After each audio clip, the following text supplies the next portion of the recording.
Sintayong serang wasit Shin Yan-ho, amunisi baru Garuda Muda jika lolos Olimpiade Paris.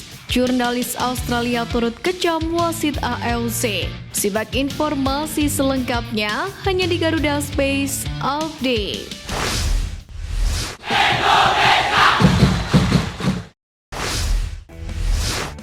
Pelatih Garuda Muda Sintayong menyerang wasit Shin Yan-ho yang memimpin laga Timnas Indonesia U23 versus Timnas Uzbekistan U23 di semifinal Piala Asia U23 2024. Pelatih berusia 53 tahun tersebut kesal bukan main karena keputusan Shin Yan-ho yang akhirnya membuat skuad Garuda Muda tumbang 0-2. Dikutip dari kolom komentar unggahan FIFA Goal, Sintayong menilai wasit seperti Shin Yan-ho seharusnya dibebas tugaskan dari sepak bola selamanya. Sementara itu dikutip dari unggahan akun Instagram @GarudaTotalitas, keputusan ganjil Shin Yan-ho juga terjadi ketika mengintervensi free kick yang didapatkan Timnas Indonesia U23. Bersumber dari Goal, momen pelanggaran kepada Witan seharusnya on-field decision di babak pertama merupakan free kick. VAR cek kemungkinan penalti memang, namun wasit tidak bisa membatalkan free kick yang sudah diputuskan di dalam lapangan. Keputusan wasit Shin Yan-ho yang merugikan perjuangan Timnas Indonesia U23 terus menjadi sorotan publik, tak hanya di dalam negeri melainkan juga di luar negeri. Seorang jurnalis asal Australia, Paul Williams, mempertanyakan keputusan wasit memberikan kartu merah kepada Rizky Ridho.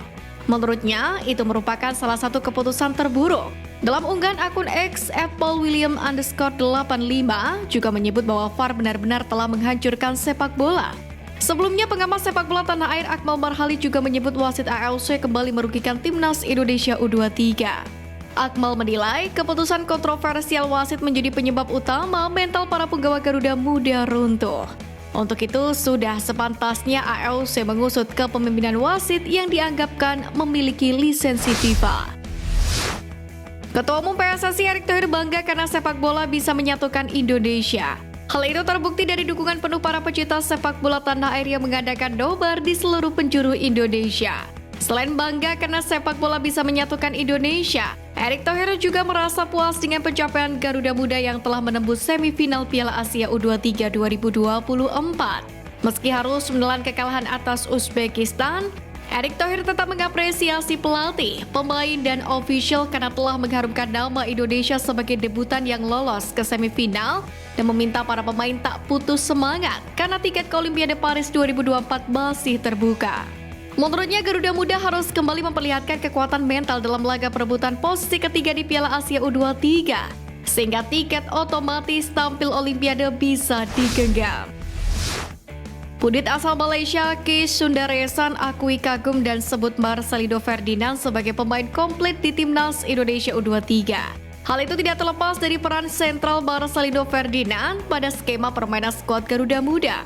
Meski telah menelan kekalahan atas Uzbekistan dalam obrolannya di YouTube Astro Arena bersama Faiz Gurun, Kees mengakui Marcelino adalah pemain Asia Tenggara favoritnya. Lebih dari itu, Kees Sundaresan menilai Marcelino memiliki gairah yang luar biasa ketika di atas lapangan. Di usianya yang masih 20 tahun, Marcel dianggap sebagai pemain yang memiliki pergerakan apik di lapangan hijau. Tidak bisa dipungkiri memang, paket komplit yang dimiliki oleh Marcelino menjadi salah satu faktor yang membuat Timnas Indonesia U23 sukses mencatatkan sejarah di Piala Asia U23. Kemampuannya yang berada di atas rata-rata ini kerap menjadikannya sebagai game changer yang mengubah jalannya permainan. Penggawa Timnas Indonesia U23 Rafael Strijk menjadi sorotan netizen gara-gara terciduk bahwa sang kekasih, yakni Noah van der Hoeven, di laga semifinal kontra Uzbekistan. Biasanya Noah menonton tak ditemani oleh Rafael Strijk lantaran pemain adu Den Haag tersebut berada di lapangan. Sayangnya kartu kuning yang diterima Rafael Strijk saat Timnas Indonesia U23 menang adu penalti dengan skor 11-10 atas Korea Selatan U23, membuat sang pemain harus absen di laga semifinal Piala Asia U23 2024. Dikutip dari unggahan akun TikTok @rndomtimnas, Rafael Strijk bersama sang kekasih lantas menjadi perbincangan netizen tanah air.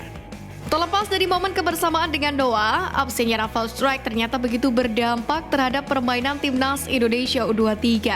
Ramadan Sananta tak bisa membuka ruang seperti Rafael Strijk, sehingga Garuda Muda U23 sulit mengembangkan permainan dan gagal mencetak gol ke gawang Uzbekistan. Selanjutnya, Timnas Indonesia U23 sendiri akan melawan Irak U23 dalam perebutan posisi ketiga dan Rafael Struijk berpotensi untuk bermain. Momen Marcelino Ferdinand menolak jadi kapten Timnas Indonesia U23 terjadi pada menit ke-90+6. Saat itu Marcelino terlihat menolak jadi kapten Timnas Indonesia yang diberikan Pratama Arhan lantaran pemain yang ahli dalam lemparan ke dalam itu harus segera keluar lapangan untuk digantikan oleh Doni Tri Pamungkas. Ketika hendak keluar lapangan, Marcelino menjadi pemain yang paling dekat dengan Arhan.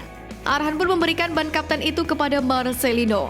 Sebelumnya, Arhan menjabat kapten sejak kapten utama Timnas Indonesia U23 Rizky Ridho diusir oleh wasit dengan kartu merah pada menit ke-82.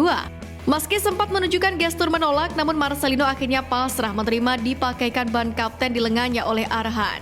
Namun tak lama kemudian, Marcelino tampak menyerahkan ban kapten tersebut kepada Nathan Joaon. Nathan pun menjabat sebagai kapten Timnas Indonesia U23 hingga akhir pertandingan melawan Uzbekistan.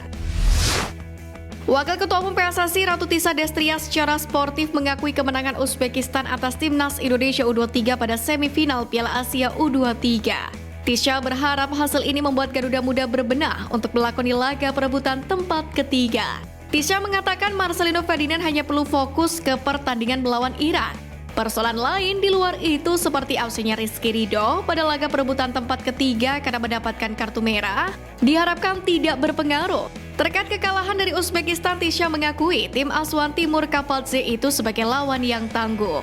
Menurut mantan Sekretaris Jenderal atau Sekjen PSSI tersebut, Garuda Muda sudah berusaha maksimal menghadapi juara Piala Asia U23 2018 itu. Timnas Indonesia U23 dipastikan bakal menghadapi Irak pada laga perebutan tempat ketiga Piala Asia U23 2024. Duel tersebut akan digelar di Stadion Abdullah bin Khalifa pada Kamis 2 Mei 2024 jam 22.30 waktu Indonesia Barat. Garuda Muda dan Irak sendiri memiliki statistik yang seimbang dalam urusan produktivitas. Sejauh ini kedudukan tim sama-sama telah mencetak total 7 gol dan kebobolan 7 gol. Duel tersebut juga mengundang atensi sendiri sebab Irak menjadi rival Sintayong di timnas senior sejak dikualifikasi Piala Dunia 2026 dan Piala Asia 2023. Diharapkan Garuda Muda mampu bangkit dan merebut posisi ketiga guna mengamankan satu tiket lolos Olimpiade Paris 2024. Peluang Marcelino dan kawan-kawan sendiri cukup besar, mengingat timnas Irak U23 tidak sesuperior seniornya.